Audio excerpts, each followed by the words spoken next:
फार लागलं होतं का रे तुला? नाही ग, जरासच लागलं होतं, एवढं काय नव्हतं. तुम्ही इथंच बोलत बसणार आहात का? त्याला आत घेशील का नाही? हो चल लवकर, वांग्याचं भरीत पाहिजे मला, बटाटे टाकून दे त्याच्यात मस्त. गणपती गजानना, आज माझ्या पोराच्या परीक्षेचा निकाल आहे.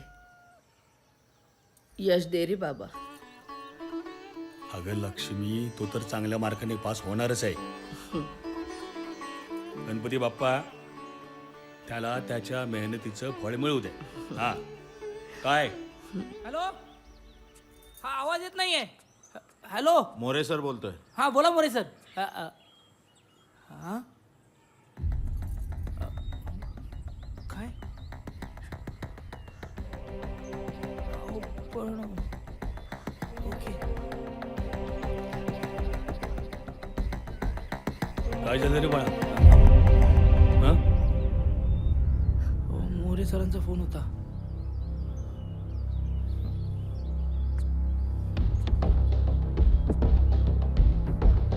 काय बोलले? बाबा सॉरी.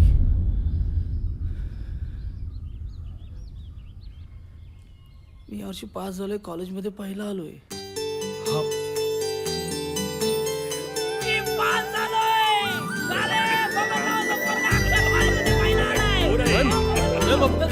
अरे मग हा काय माग काय लागलाय तुझ्या? अरे याला मारून तर काय करू काय मी?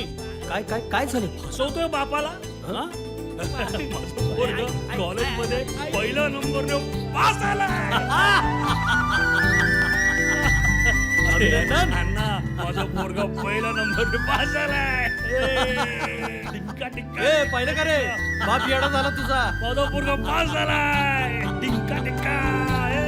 पोरगा पास झाला रे अण्णा, पोरगा पास झाला. अख्ख्या गावात पेढे वाटायचे आता पास ठरवलं मी. हे लक्ष्मी, अख्ख्या गावाला पेढे वाटायचे आपण. अख्ख्या गावाला पेढे वाट. अरे पोरगा पहिल्या नंबरने पास झाला. अख्ख्या गावाला पेढे वाटणार आहे. अख्ख्या गावाला.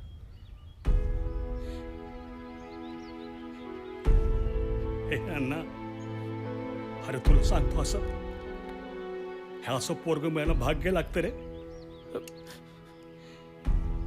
नाही काका,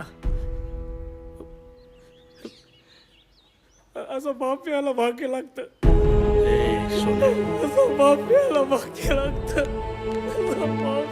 लय मेहनत घेतली पोरा तू.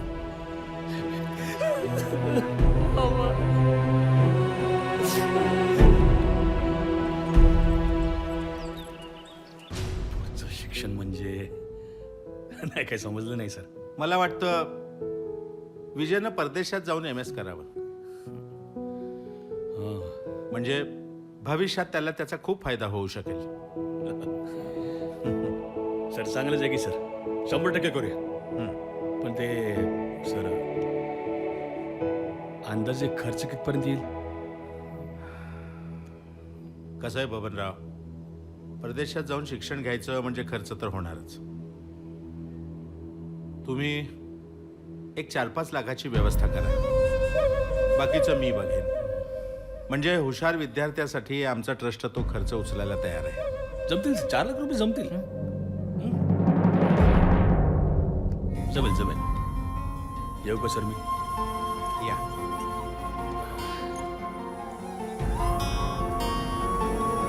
जाताना शिंदे सरांना भेटून जा. बाबा बाबा, मला नाही पुढे शिकायचंय, एवढं शिक्षण बस झालं मला. काय बोलस तू? मला नाही शिकायचं पुढे. अरे येडा झालास का तू? अहो, कुठून आणणार एवढा पैसा तुम्ही? तू चिंता करू नको रे बाबा. हा चल. अरे विजय,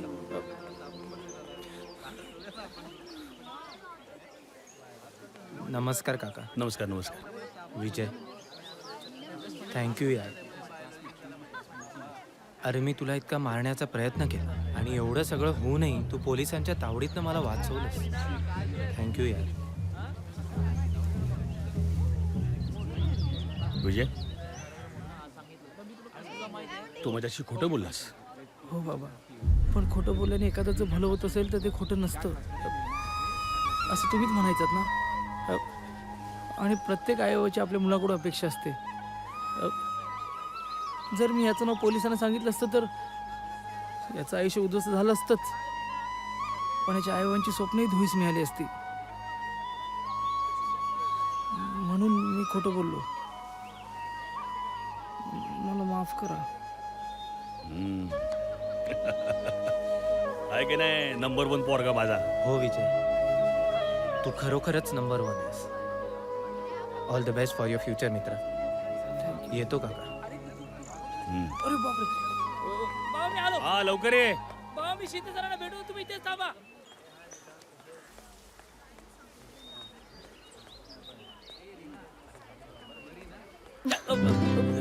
ए भाई काय? काय रे शाण्या, तुला प्रिन्सिपलला भेटायला वेळ आहे, कॉलेजमध्ये पहिल्या यायला वेळ आहे आणि मला भेटायला वेळ नाहीये.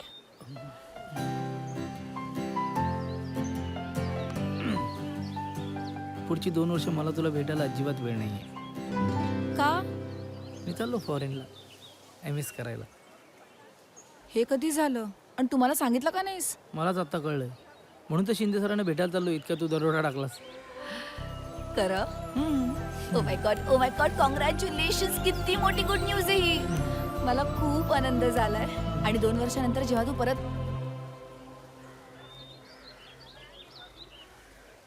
1 सेकंड, 2 वर्ष, म्हणजे 2 वर्ष पण भेटणार नाही. तू विसरशील मला.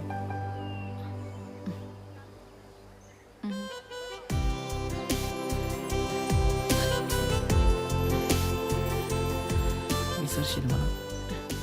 I'll wait for you. हजारातली रक्कम असती तर मी काहीतरी केलं असतं, पर 4 लाख. हे बघ, माणसानं हंतरून बघून पाय पसरावत. 4 लाख म्हणजे अण्णा हे बघ, माझ्या पोरासाठी 4 लाख काय 40 लाख उभे करेन मी. कुठं चाललायस? सावकाराला विचारून बघतो. सावकाराला? ए, अरे तुझी जमीन, तुझं घर सगळं घाणवट पडलंय सावकाराकडे आधीच. आता काय स्वतःला विकतोस? अरे विचारून बघायला हरकत काय पण.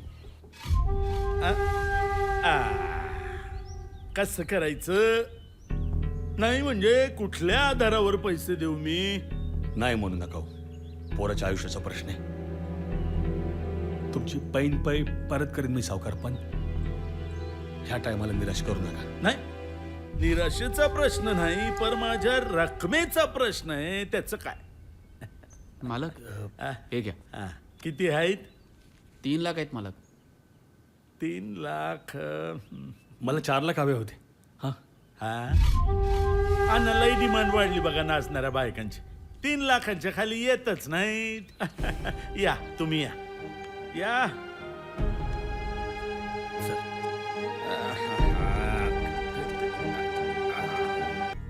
बबन खूप अस्वस्थ होता. त्यानंतर अचानक तो कुठेतरी निघून गेला. तब्बल 7 दिवस वहिनी, विजय आणि मी अहोरात्र त्याला शोधत होतो. आणि एके दिवशी अचानक मला कळलं बबन कुठं आहे.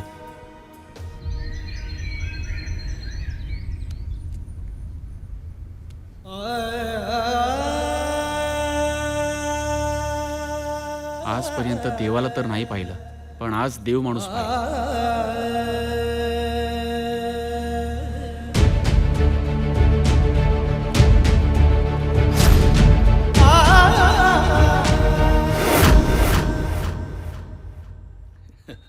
विजय अं?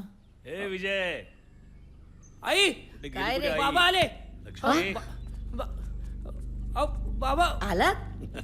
कुठे होता तुम्ही अहो काय 7 दिवस नाही आहात तुम्ही घरी, तुम्हाला काय घरची मी काळजी आहे काकांकडे की शोधलं तिथेही नाही हा? गावातही नाही कुठे अहो, गेलं ते सांगून अहो, देता ना तो तुम्ही पोर कुठे कुठे शोधत होता तुम्हाला, आमचा अहो, जीव टाकली. मी आम्हाला हो हो ऐका जरा माझं.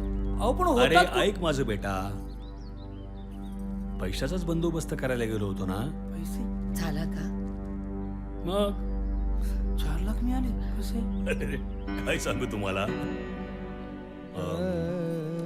देवीचं दर्शन घेऊन असा मंदिरातून बाहेर पडलो आणि चमत्कारच झाला.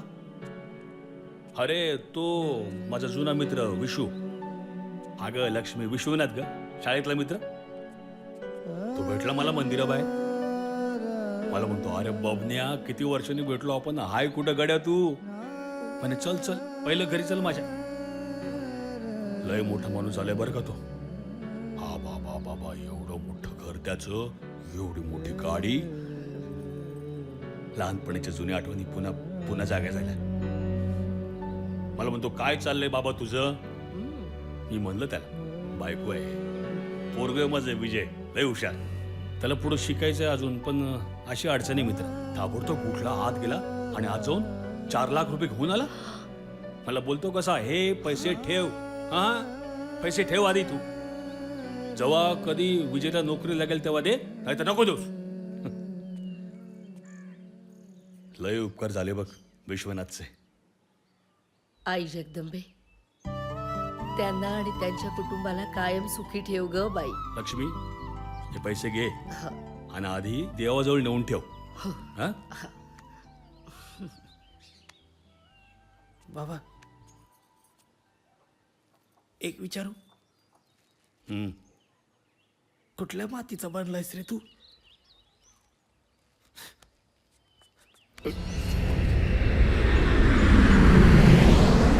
ना आज खूप बरं वाटतंय बघ. अरे पोरग गेलं परदेशात. हा विजय गेल्याचं बोलला नाहीस मला. अरे अरे एवढी घाई गडबड झाली काय सांगू तुला. हा ऐन टायमाला तुला तू सांगायचं राहून गेलं बघ घाई गडबडीत. हल्ली बऱ्याच गोष्टी राहतात ना मला सांगायच्या. काय बोलतोस तू. माझी हर एक गोष्ट माहीत असते की तुला. पैशाचा बंदोबस्त कसा केलास. हा तेवढं सांगायचं राहून गेलं. अरे तो माझा मित्र शाळेतला विश्वनाथ चमत्कारच झाला. पण संध्याकाळच्या वेळेला देवाच्या दारात बसलायस, खरं बोल. अण्णा म्हणजे मी काय खोटं बोलतोय. तू किडनी विकलीस. बबन पोटच्या पोरासाठी कोणी करत नाही. तू त्या परक्या पोरासाठी किडनी विकलीस.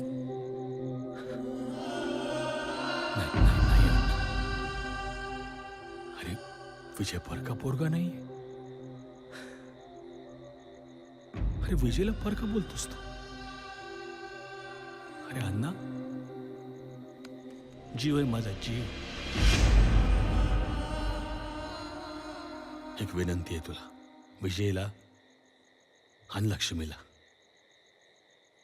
ह्यातलं काही कळतं कामा नाही. माझी शपथ आहे तुला. काय निघायचं.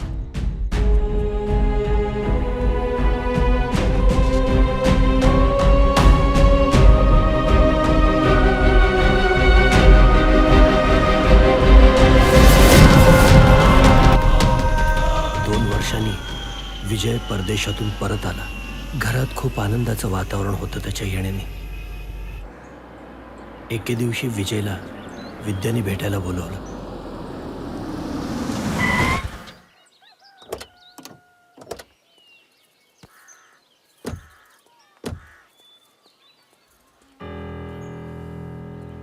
तू थांब.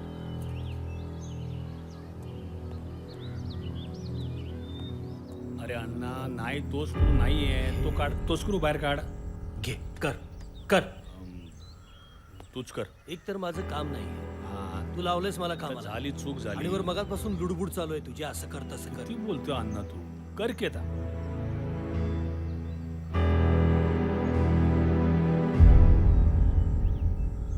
आई मी आलोय ग. अरे बाबा विजय, काय रे विजय? बाबा तुम्हाला काहीतरी सांगायचं होतं.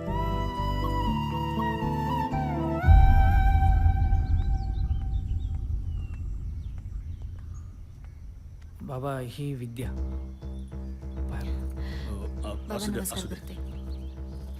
आई तुमची सून. लग्न केलीस तू? अरे आम्हाला काही सांगावं विचारावं काही वाटलंच नाही तुझं. लक्ष्मी, अहो, पण हे काय चाललंय? बाबा यात माझी काही चूक नाही. सकाळी विद्याचा फोन आला, म्हणाली बाबांना तुला भेटायचंय, म्हणून त्यांना भेटायला त्यांच्या घरी गेलो. बोल, तू काय करतोस? सर मी जस्ट MS केलंय. अच्छा, म्हणजे नोकरी नाही. तुझे वडील काय करतात? माझे बाबा शेती करतात. अच्छा, म्हणजे मोठे जमीनदार असतील. शेती, जमीन जुमला, गाडी बंगला सगळं काही असेल तुमच्याकडे? हं? नाही सर, मी काय सर्वसामान्य शेतकऱ्याचा मुलगा आहे. Middle class. Mister Vijay, do you know, माझी मुलगी सकाळी जेव्हा उठते तेव्हा तिच्या बेडरूम पासून डायनिंग टेबल पर्यंत 10 जण तिला अटेंड करतात. हा सगळा ऐशोआराम तुम्ही तिला देऊ शकाल? No, not at all. Vidya, अरे काय हे? कमीत कमी मुलगा निवडताना त्याचं स्टेटस काय, आपलं स्टेटस काय हे तरी बघायला हवं होतंस. सॉरी सर, मला मान्य आहे माझं स्टेटस तुमच्याकडं नाही आहे, पण म्हणून आम्ही काही माणसं नसतो का? नाही, माणसं आहात ना तुम्ही, आहात. पण ही ज्या लाईफस्टाईल मध्ये वाढली आहे ती लाईफस्टाईल तू तिला देऊ शकशील? मी प्रयत्न करेन, मेहनत करेन. कसली मेहनत? ढोंबल्याची? डॅड हिला सांभाळायला हिच्याच लायकीचा माणूस पाहिजे. सर पण लायकी पैशाने नाही, माणसाच्या कर्तृत्वाने ठरते. ही वाक्य आता पुस्तकातच शोभून दिसतात, पण प्रॅक्टिकल लाईफ मध्ये पैसाच सर्वश्रेष्ठ ठरतो. सर तुमच्या दृष्टीने जर पैसाच महत्वाचा असेल ना, तर तोही मी कमवेन. कमवशील? हो. कसा? आणि नाही कमवला तर भीक मागशील? Dad dad please dad please. Middle class. तो जरी आज मिडल क्लास असला ना तरी मनाने खूप श्रीमंत आहे, खूप मोठा आहे आणि मला चालेल. तुला चालेल? मग मलाही चालेल. पण जर हा घर जावई म्हणून राहिला तर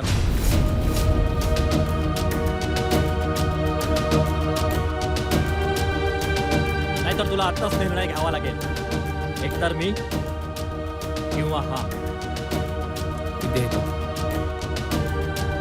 विजय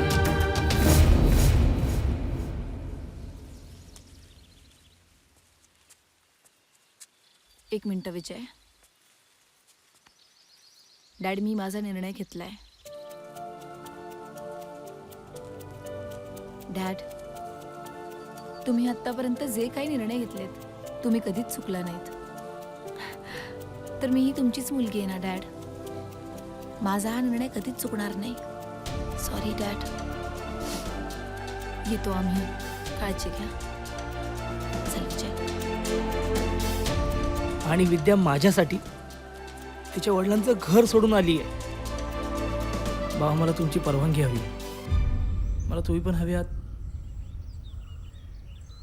आणि ही पण हवी आहे. मला काय बाकी सुचत नाहीये. हे एक गोष्ट लक्षात ठेव विजय, ही पोरगी ह्या घरात राहणार नाही. अहो पण ही पोरगी या घरात राहणार नाही जोपर्यंत या दोघांचं लग्न होत नाही.